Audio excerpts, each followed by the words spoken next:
ตอนนี้เขาก็ฮอตโนโวซิบิสตอนนี้เขากำลังจะไปใส่ไปผมมีแผนอุ้ยงามถ่ายวิดีโองามตอนนี้เราเห็นแล้วสวนกระซังนี่ผมมีจุดหมายปลายทางเนี่ยมึงเนี่ยมีมุ้งไปถ่ายวิมึงงามเว้ยต้องแรงมาเด้ออีนี่มันมวนบอมวนเป็นการมาเที่ยวที่แบบโมมีแผนเลยโมมีแผนเลย โมมีอย่างในหู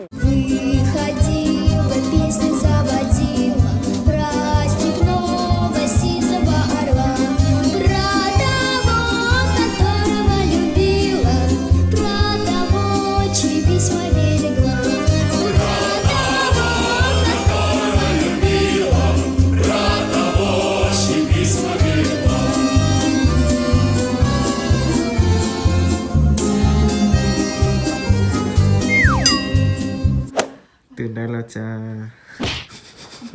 ตอนแรกว่าสิโบลาบเดี๋ยวรีบไปรีมารับซะกีตาร์เอาขามาเต็งขาเขามึนเลยที่เอาอกอย่างเงี้ยนัก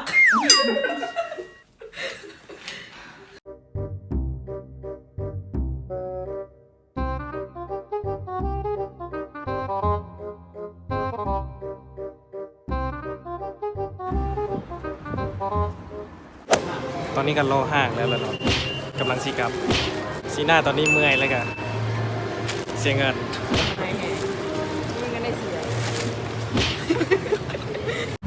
คุณอักษริพรคะช่วยรายงานข่าวหน่อย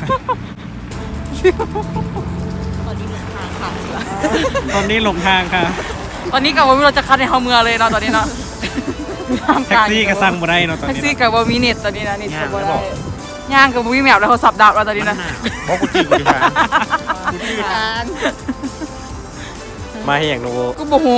กูมีเป้าหมายกูมาให้กูกับโมโหหนาวมากิน KFC อยู่นี่รสชาติแตกต่างมื้อเฮาสิไปใส่ไปโมโรชายกับโบทีโอเค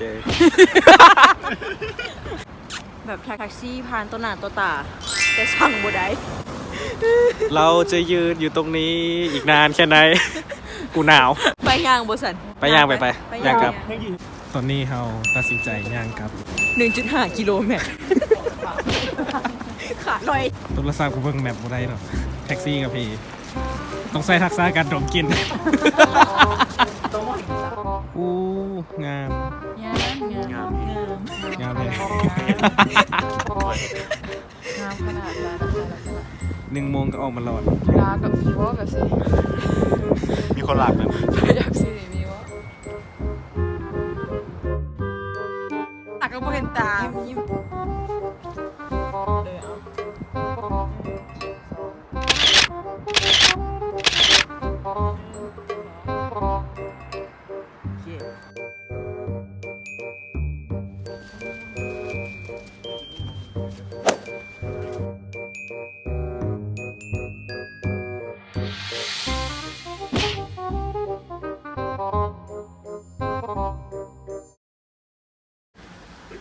มื้อนี้เฮากะสิกลับแล้วเนาะ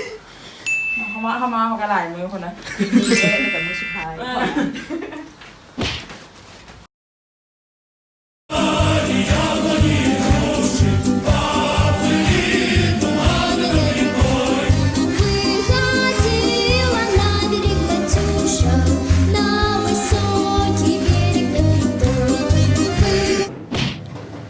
มาฮอดฮานซาแล้วแต่มีซาให้กิน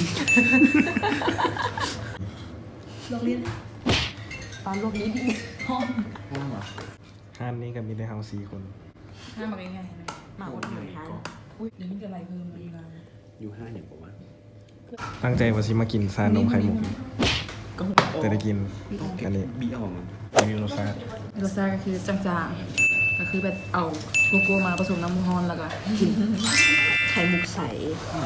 ไข่มุกโอเคนะไข่มุกจ้าก็โอเคได้ไข่มุกถือว่าเซฟเกือบเป็นวุ้นแล้วนะแบบโบเนียวเลย ลัว แซบอยู่แซบอยู่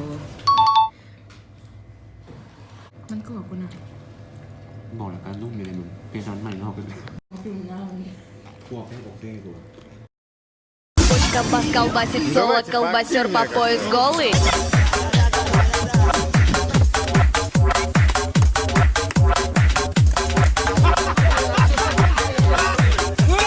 Колбасер по пояс голый.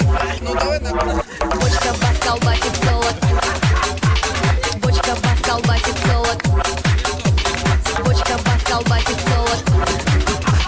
Бочка бас колбасит солод, колбасер по пояс голый. Бочка бас колбасит солод, бочка бас колбасит солод, бочка бас.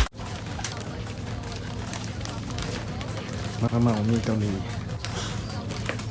Бочка бас колбасит солод. ตอนนี้ก็กำลังเดินทาง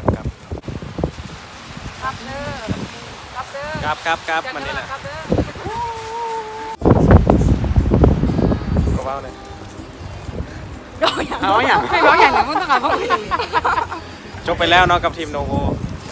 มึงเกลือง ไปเจอกันใหม่